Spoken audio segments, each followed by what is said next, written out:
Ganjar Dewantara dan Raden Ajeng Kartini Universitas PGRI Palembang. Baik, untuk menyingkat cerita kita mulai. Assalamualaikum warahmatullahi wabarakatuh. Waalaikumsalam warahmatullahi wabarakatuh.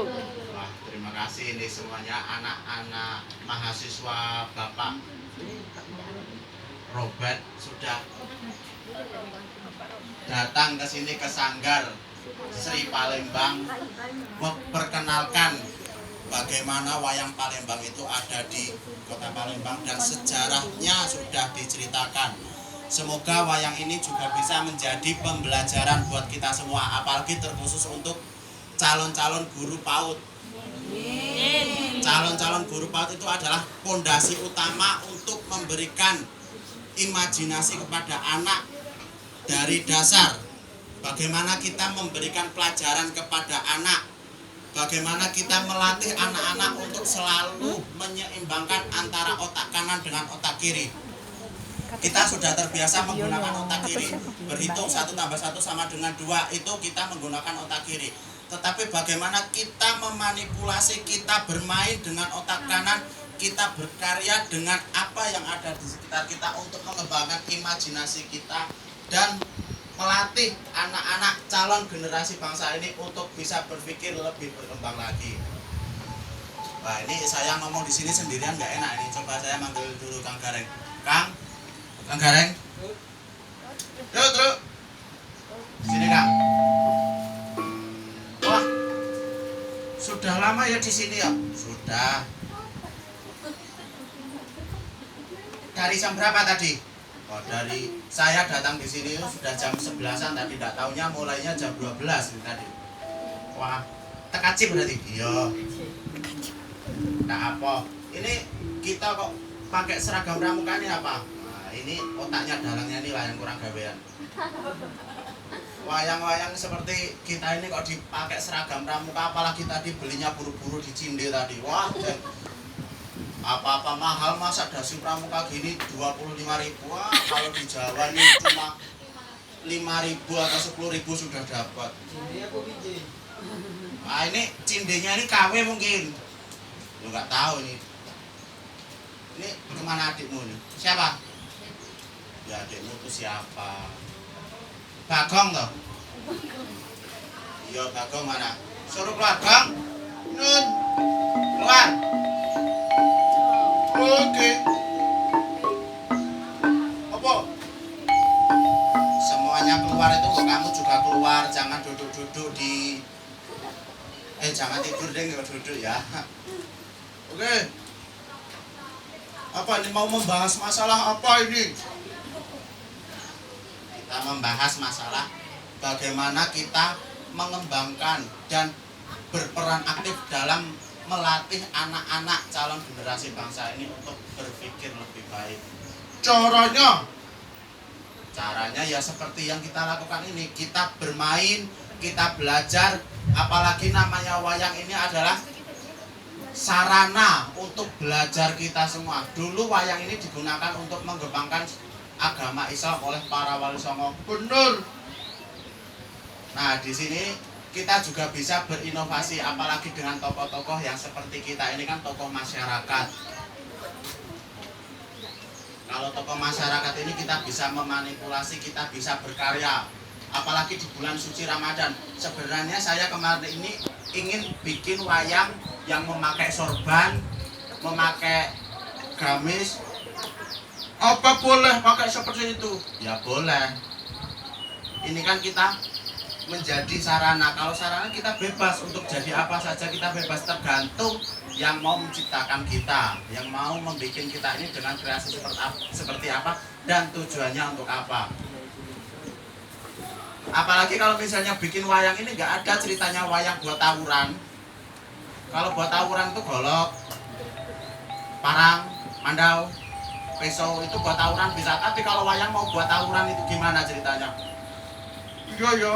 Nah, apalagi di sini kan namanya anak-anak PAUD, anak-anak TK itu anak-anak yang masih murni pikirannya, masih jernih pikirannya.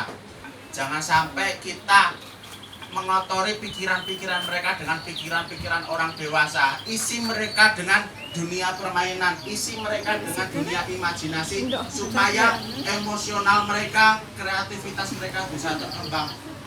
100.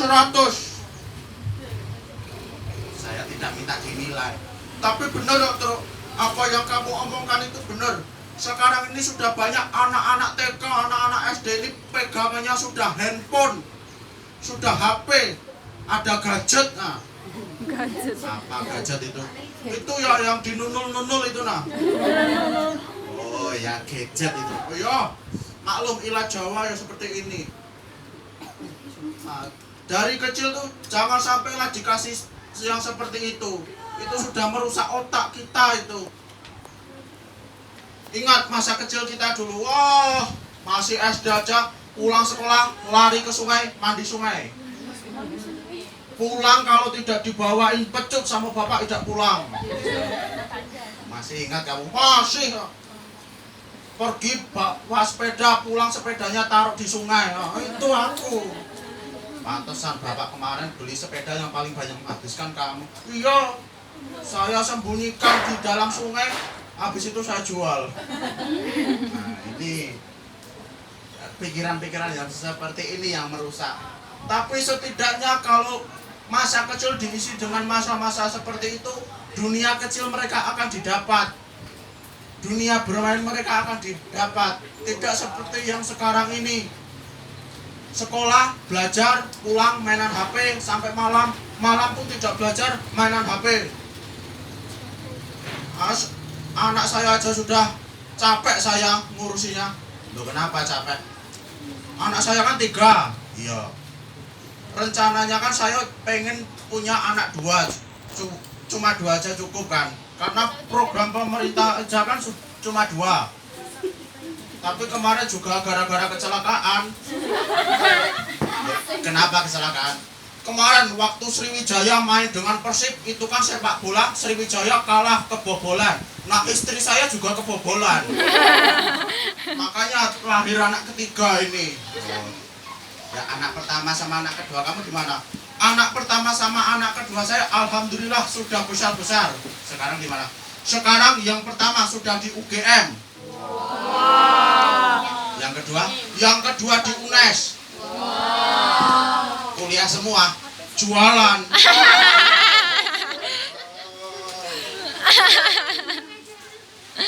Ya gimana, kita kan orang miskin, kita cuma rakyat biasa.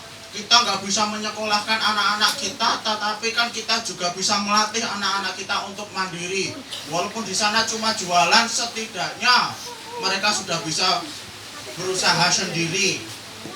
Nah, anakmu yang ketiga kan masih kecil kan? Yo, anakku yang ketiga ini yang paling bandel. Saya aja capek nih. Usianya berapa? Usianya baru 2 tahun, tapi bandelnya naudzubillah. Kok bisa? Anak 2 tahun itu kan baru belajar huruf A, B, C, D. Itu kan masih belajar kan ya? Iya.